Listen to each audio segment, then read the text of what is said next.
Selamat siang investor, kembali bersama saya Melina dari Maxco Future News. Pada kesempatan kali ini kita akan membahas berita seputar indeks saham, forex dan juga komoditas. Dimulai dari bursa saham Amerika Serikat yang berakhir beragam pada akhir perdagangan Senin waktu setempat atau Selasa dini hari waktu Indonesia Barat. Melonjaknya infeksi virus corona baru terus menghadirkan sentimen negatif bagi para investor yang ujungnya menghantam bursa Wall Street.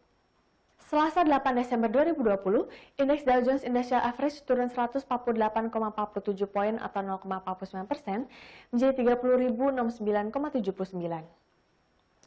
S&P 500 merosot 7,16 poin atau 0,19% menjadi 3.691,96. Sebanyak 8 dari 11 sektor utama S&P 500 bergerak mundur, dengan sektor energi ditutup turun 2,44% memimpin penurunan. Sedangkan sektor jasa komunikasi naik sebanyak 0,61% menjadi kelompok dengan kinerja terbaik. Indeks komposit Nasdaq naik 55,71 poin atau 0,45% menjadi 12.519,95. Dari sisi data, laporan non-farm payroll Amerika Serikat November turun jauh di bawah ekspektasi ekonom. Banyak yang melihatnya sebagai titik kritis untuk pembicaraan stimulus. Biro Statistik Tenaga Kerja Amerika Serikat mengatakan bahwa Amerika Serikat hanya menambahkan 245.000 pekerjaan bulan lalu, turun dari 610.000 pekerjaan pada bulan Oktober. Angka ini jauh di bawah perkiraan konsensus Dow Jones sebesar 440.000. Angka-angka tersebut mengindikasikan pasar tenaga kerja dan ekonomi Amerika Serikat goyah dalam menghadapi kasus COVID-19 yang melonjak. Amerika Serikat telah mendaftarkan lebih dari 14,88 juta kasus yang dikonfirmasi, secara total dengan jumlah kematian melebihi 283.000 pada Senin sore. Untuk pekan yang berakhir Jumat, Dow Jones dan S&P 500 masing-masing naik 1% dan 1,7%, sedangkan Nasdaq naik sebanyak 2,1%. Sementara itu, Ketua Federal Reserve Amerika Serikat Jeremy Powell mengatakan aktivitas ekonomi terus pulih dibandingkan dengan pada kuartal kedua yang tertekan.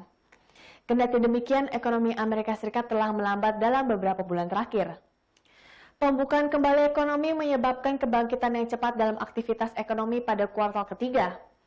Powell mengatakan dalam sidang Kongres bahwa dalam beberapa bulan terakhir, laju perbaikan bergerak moderat. Menurut Powell, dalam kesaksiannya di depan Komite Urusan Perbankan, Perumahan dan Perkotaan Senat, pengeluaran rumah tangga untuk barang-barang, terutama barang tahan lama, telah kuat dan telah bergerak di atas tingkat pra-pandemi.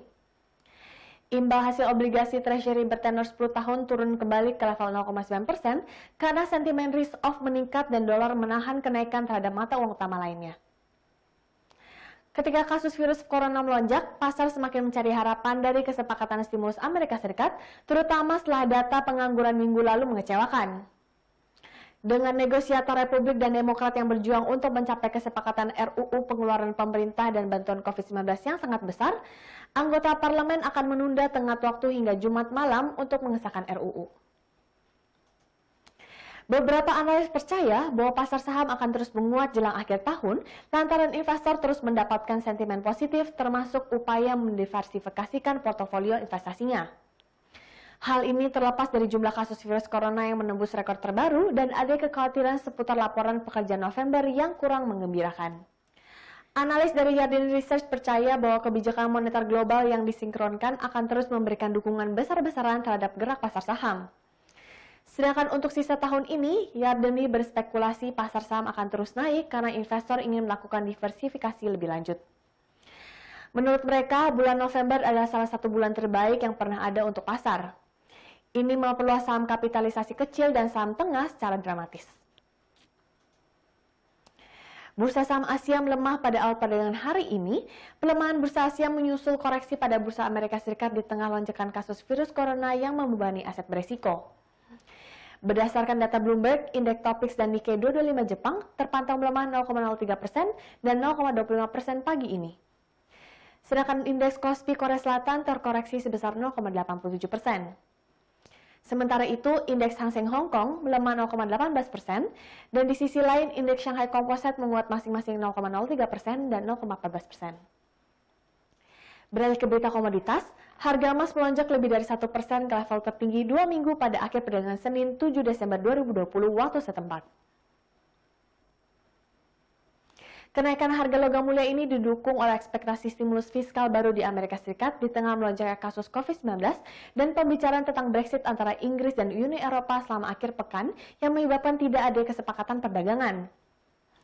Kontrak emas paling aktif untuk pengiriman Februari di divisi Comex New York Stock Exchange naik $26 Amerika Serikat atau 1,41%, ditutup pada 1.866. Rencana stimulus telah membantu menstabilkan pasar emas ketika lebih baik uangnya dipompa ke dalam sistem keuangan yang menyebabkan inflasi. Sentimen lain yang menggerakkan harga emas adalah berita mengenai Amerika Serikat yang menjatuhkan sanksi dan larangan perjalanan pada 14 pejabat China atas dugaan peran mereka dalam diskualifikasi Beijing terhadap legislator oposisi terpilih di Hong Kong. Emas juga menemukan dukungan tambahan ketika pembicaraan tentang Brexit antara Inggris dan Uni Eropa selama akhir pekan menyebabkan tidak ada kesepakatan perdagangan. Harga minyak mentah dunia berbalik melemah pada Senin 7 Desember waktu Amerika Serikat. Penurunan harga sekitar 1% terjadi karena meningkatnya ketegangan antara Amerika Serikat dengan China dan peningkatan jumlah kasus positif virus corona atau COVID-19. Harga minyak mentah berjangka Brent untuk pengiriman Februari turun 46 sen atau 0,9% menjadi $48,79 per barel di London ICE Futures Exchange. Begitupun juga dengan harga minyak mentah West Texas Intermediate turun 50 sen atau 1,1% ke $45,76 per barel di New York Stock Exchange.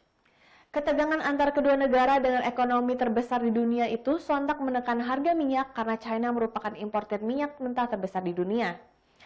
Sementara ketegangan dikhawatirkan mengganggu produksi dan industri di negeri tirai bambu. Sentimen dari Amerika Serikat dengan China menutup sinyal baik dari OPEC Plus, yang sebelumnya OPEC Plus sudah menyetujui peningkatan tipis pada produksi minyak mulai Januari 2021. Capital Economics, sebuah perusahaan riset ekonomi, memperkirakan produksi OPEC Plus akan naik kurang dari yang diizinkan di perjanjian baru. Hal ini karena pemotongan kompensasi dan permintaan kuartal pertama yang cenderung melemah. Sedangkan Morgan Stanley, lembaga riset ekonomi internasional, memperkirakan harga minyak Brent akan meningkat dari 45 ke $47,5 per barrel akibat rencana OPEC+. Sementara WTI mungkin naik dari 42,5 hingga $45 per barrel. Sekian berita seputar indeks saham, forex, dan komoditas untuk hari ini. Saya Melina pamit undur diri. Terima kasih dan sampai jumpa lagi.